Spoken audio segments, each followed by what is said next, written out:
Hey, what's going on, everybody? Welcome to another episode of Tips and Tricks for Your Mix. I'm your host, Brother Rue, and today we're gonna finish up our series of creating space in your mix. So what are we gonna learn in this episode? Well, today is just gonna be what you have to do basically to polish up the mix. So right now I have this beat that I've already mixed down. Everything's good to go, and I'm happy with the beat.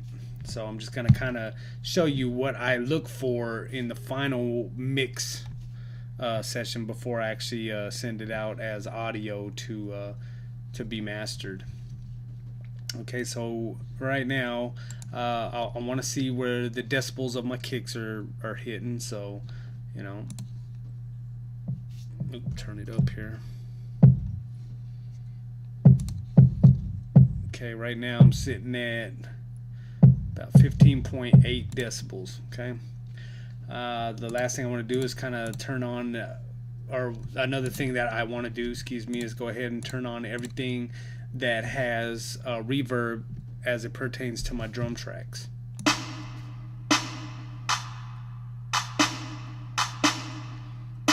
Make sure I have proper spacing.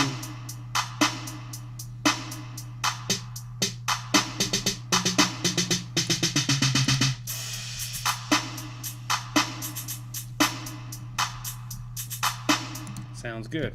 Okay, so after I know that I have good spacing within my drum track, okay, I'll go ahead and put in the kicks back in there to make sure that they're cutting through the space that I've created.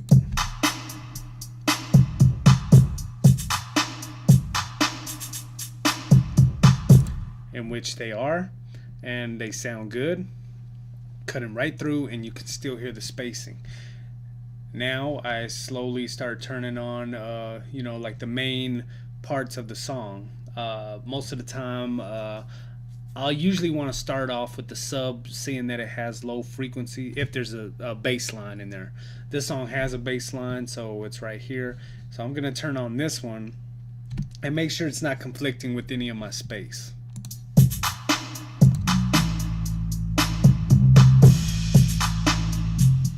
Which it's not.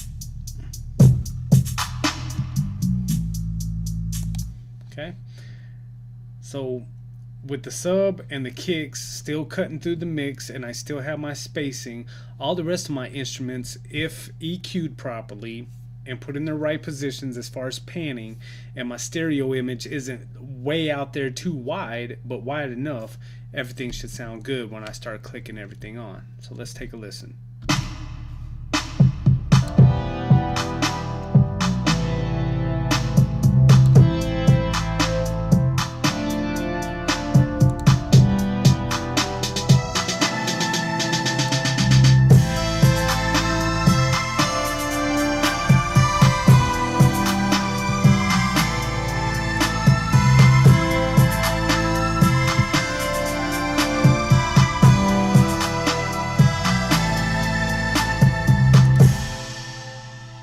Sounds like a really good mixed song, and it's all due to spacing.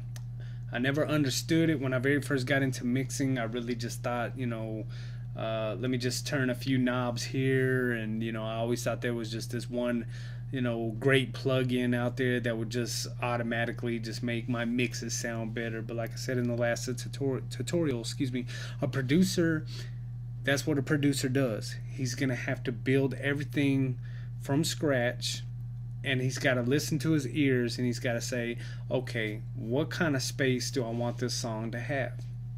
Now, my mixes, I like to have, fairly decent space inside the mix.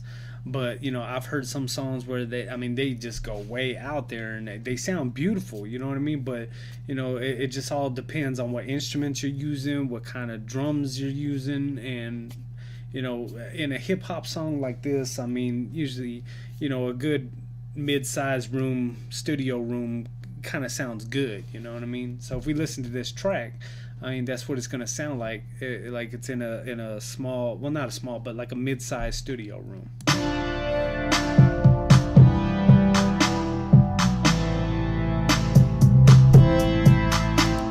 that's what the space I was going for in this mix. So as a producer, we just got to figure out what size we need.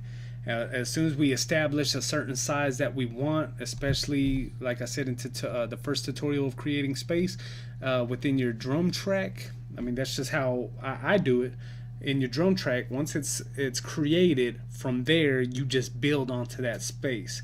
Not so much where it's overwhelming, but just enough where you just kind of add a little bit, add a little bit, add a little bit here and there.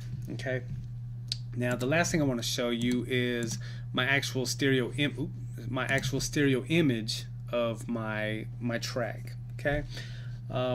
I use Ozone 5 for mastering, and I'm not going to master this just yet or anything, but the thing I do want to show you is let spectrum analysis be your friend. I know in FL Studio they have Wave Candy, which has a vector scope, it has a oscilloscope, what else does it have?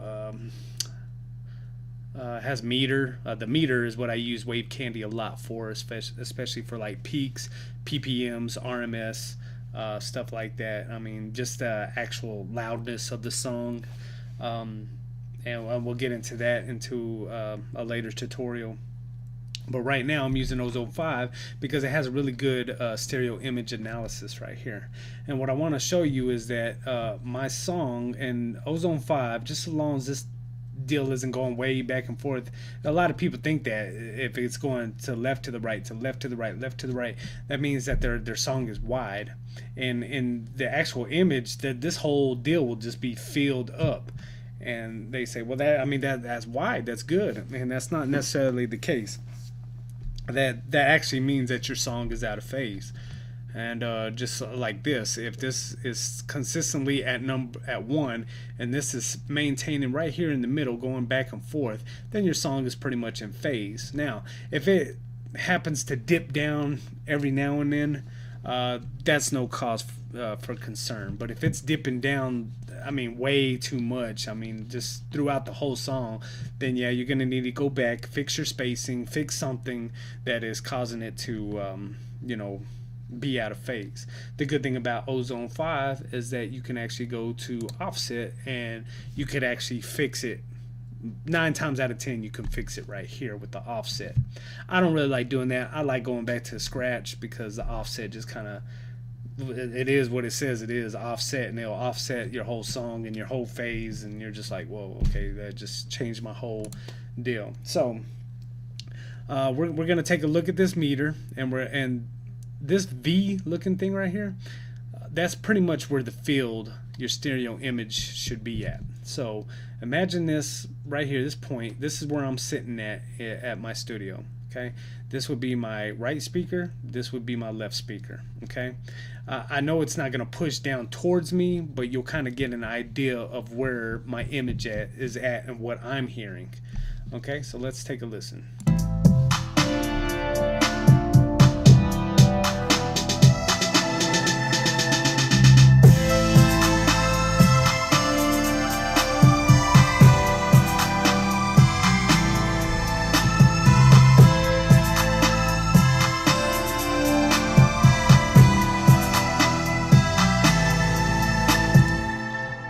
So as you can see, my song is in phase. Now there is one thing that I did see that when I did analysis on this, that it wasn't, I mean, it dipped down, and this is what I want to show you, is that, like, if it happens to dip down sometimes, it's not really a cause for concern, and it's with my piano.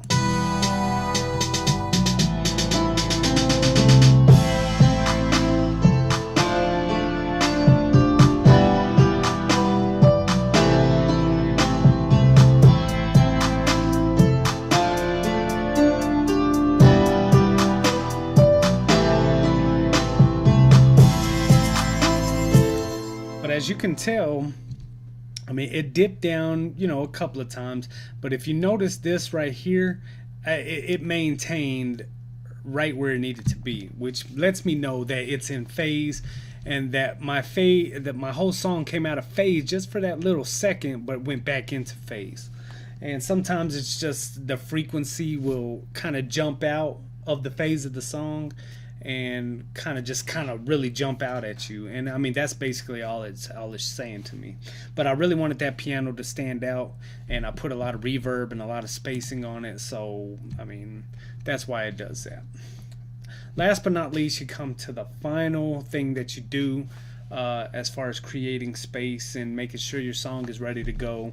As a rule of thumb, you want to keep your master level. When I mix, I go at 0 dB regardless. A lot of people like to turn this down and mix at high levels or whatnot. I don't do that. I go all the way up to 0 dB, turn all these faders down, and mix with my interface all the way up. That's just how I mix, and it works for me. Other people do it differently. Doesn't really matter. But what does matter is the headroom that you leave before you actually, send it off to be mastered, or you master it yourself. Okay.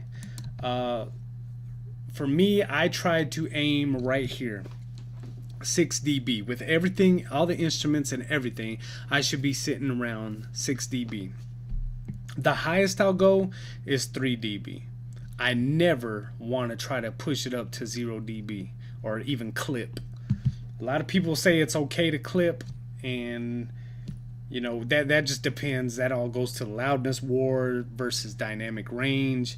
What are you trying to have more of? Are you trying to have more of a loud type of track, or are you trying to have more of a dynamic type of track?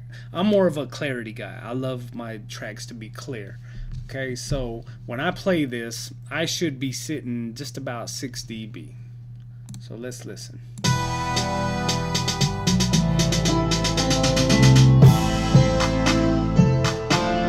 And I'm actually doing better than 6 dB.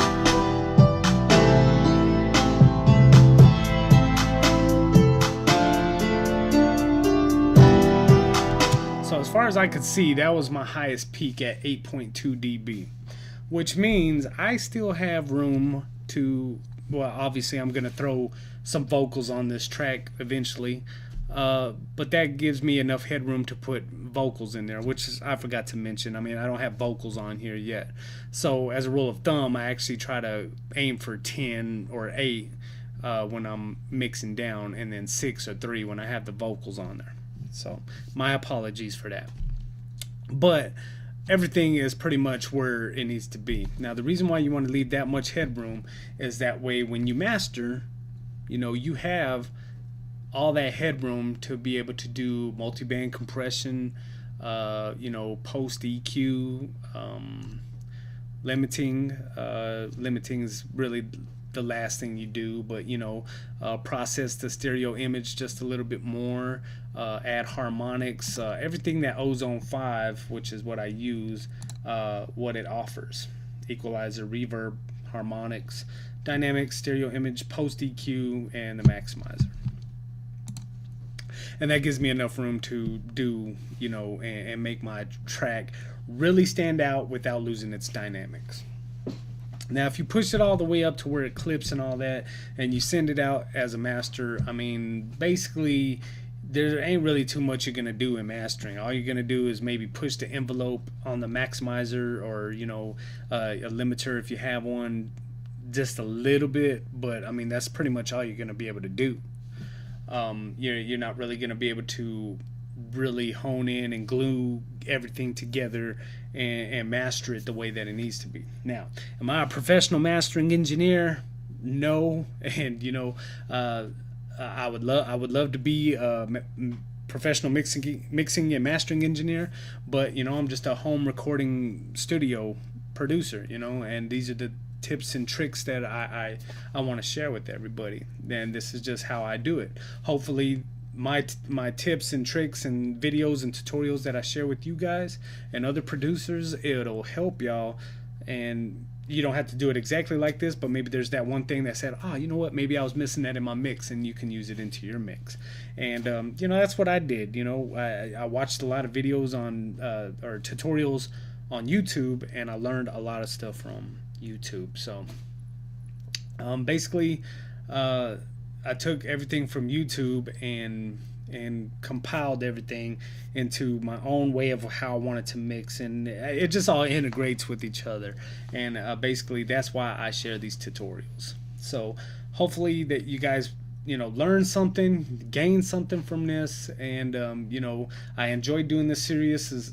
This series, it was fun for me. That's one thing that I really love to do now, is like actually mix. I love to mix now.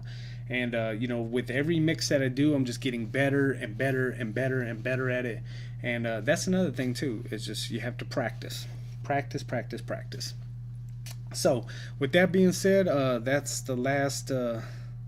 This is the last series or part of the series, creating space. And don't know what I'll do for my next tutorial, but I'll have all week to think about it. So until then, we'll see you on another episode of Tips and Tricks for Your Mix Mondays. God bless you guys.